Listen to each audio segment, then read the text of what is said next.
Hello witches, wizards, and those who are yet to receive their Hogwarts school letters, welcome to my Harry Potter kitchen. This is the YouTube series where I'm baking my way through the Harry Potter books, making recipes every time we find an item of food and drink inside. If you missed last week's recipe where we brewed up a pepper up potion with real life magical properties from lemon, ginger and garlic, make sure you check out the link down below in the description to catch up. And if you're new to the kitchen and you want to see some more Harry Potter recipes, make sure you hit that subscribe button and click on the notification bell, then you'll get an alert every Magic Monday when there's a brand new recipe. Speaking of which, let's get back to it.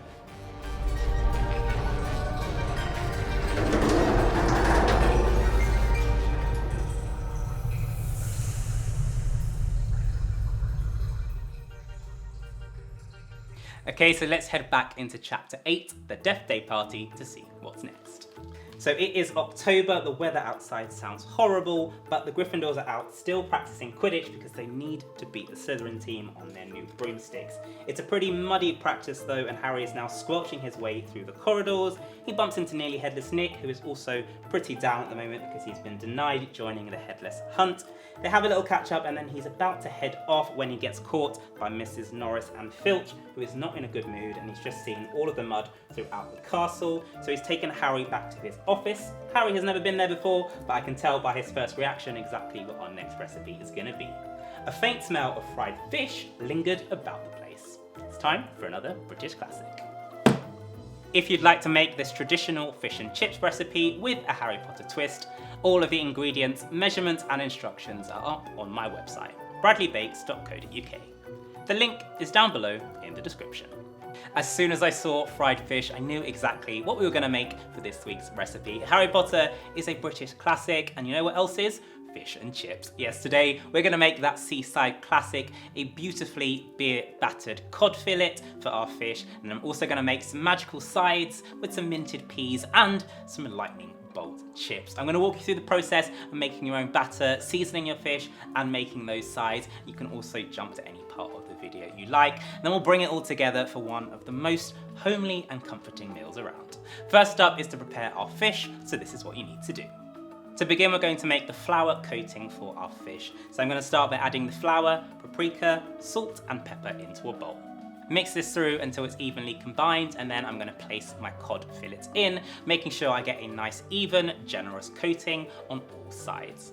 Of course, if you don't want to use cod or you can't find it, you can use any other fish variety you like, and there's plenty more fish in the sea, so find one that suits your taste buds and then go for it.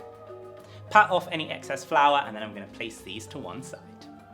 We can't have our fish without chips, so for the next part of the recipe, I'm going to show you how to make some homemade triple cooked chips. They're going to be lovely and crisp on the outside, but nice and fluffy on the inside. And we're going to spend a bit of extra time turning these into some lightning bolts because it's my Harry Potter kitchen.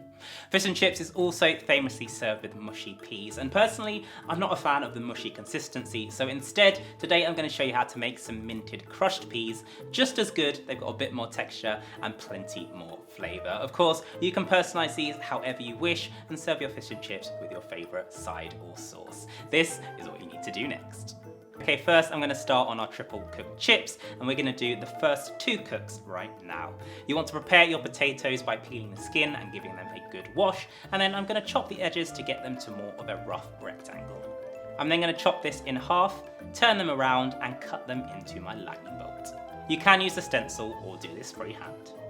I'm then going to turn it onto its side and then chop them into about 1-inch chips. Place these into cold water to prevent them from going brown, and then continue with the rest of your potatoes. You then want to get yourself a pan on a medium heat, add in some water and bring that up to the boil, and then season it with salt. Once it's rapidly bubbling, you want to add in your potatoes, and we're going to cook these for 5 minutes. You don't want to go too far, as otherwise they will mush and we'll lose those lightning bolt shapes, and if we don't cook it enough, then they'll be a bit raw in the middle after we've fried them. As soon as it's been 5 minutes, remove them from the hot water, and I'm going to dip them into an ice bath to stop the cooking quickly. You can then set these to one side while you move on to your minted peas. This is a really easy mint pea recipe, so I'm going to start by cooking my peas in some boiling water for about 5 minutes, and then once they're cooked through, I'm going to strain off that water and pop them to one side. I'm then going to prepare the rest of my ingredients, so I've peeled and crushed some garlic, sliced and de-seeded my chili and then diced that very finely. Roughly chopped up my mint leaves and then sliced my lime. While your pan is still warm, you want to add in your butter to help it melt, and then add in your garlic, chili, salt, pepper and mint. Give this a stir through and then add in your peas.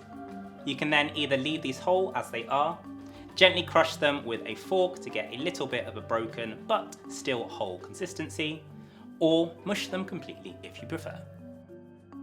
Squeeze your lime over the top to finish. By this point, your potatoes should be nice and cool, so I'm going to remove them from the water and place them onto a tray. I'm then going to pop these into the freezer for about half an hour just to help them firm up, and that will help make sure they keep their shape when we fry them. About 5 minutes before the potatoes are ready to come out, you want to begin warming up your oil. Place the pan on a high heat and then slowly pour in your oil carefully, as you don't want any to splash over. Fish and chips are cooked at a very high temperature, so make sure we get it nice and crisp without it becoming too greasy. So I'm going to heat this up to about 190 degrees Celsius or 370 Fahrenheit. I'm then going to take my chips out and fry them in small batches so they have enough space to breathe. You want to cook them for about 3 to 5 minutes, turning them as you go until they start to go lovely and golden. Just as that golden colour just starts to go dark, you want to remove them from the oil, and I'm going to place these onto some kitchen towel to drain off. Finish off the rest of your chips in batches, and then we'll give these their final fry after we've done our fish. So that is our sides pretty much ready to go. We just need one more fry on our chips just before we serve them so that when they hit the table, they are lovely and hot. We're also going to make our fish batter next, and this is going to be a beer batter. So we want to make it right at the last minute so that that beer is still lovely and bubbly, and that way we'll get a lovely light and crisp batter. If you don't drink, you can swap out the beer for the same quantity of sparkling water. You'll get the same bubbly effect. You just won't get that depth of flavour and hoppiness that comes from the beer. So I'll walk you through that method to make that traditional chip shop fish batter. Then we'll give them the last fry and they'll be ready to plate up. For your beer batter, you want to add your dry ingredients into a bowl. That's flour, baking powder, salt and pepper, and our paprika. Give this a good mix through until it's nicely combined, and then make a well in the middle. I'm then going to pour my beer into the centre and whisk that through until it's a lovely thick batter. Make sure your oil is still nice and hot at 190 degrees Celsius, and then we're going to dip the fish in to get a very generous coating. Pull it out of the batter and allow a bit but not too much to drip off, and then you want to drop that into your oil, making sure you flip it in away from you so if there's any splash, it doesn't hit you. I'm going to let these cook for about 3 minutes on one side, flip them over and then let them cook for another 3 minutes. They should be lovely and golden, and as soon as they're done, you can remove them from the oil and allow them to drain on some kitchen towel. All that's left to do then is give our chips the final fry. So again, in that hot oil for about 2 to 3 minutes until they start to go really dark and golden.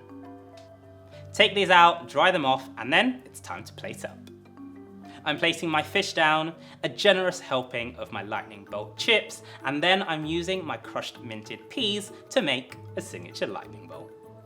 You might not be at the British seaside, but this fish and chips is magical enough to take you there. So that is our classic fish and chips completed. We've got this beautifully cooked cod with a light beer batter, our lightning bolt triple cooked chips, which are going to be beautifully crisp and fluffy on the inside, and then our minted peas, perfect to bring them all together. I cannot wait to tuck in, but let me know down below in the comments, what is your favourite side to have with fish and chips? That's all for this week's recipe, but if you want to see more from my Harry Potter kitchen, make sure you hit that subscribe button, click on the notification bell, then you'll get an alert every Magic Monday when there's a brand new recipe. It's time for me to tuck into my tea, so I'll see you next time. Fish, chips, and minted peas. Don't mind if I do.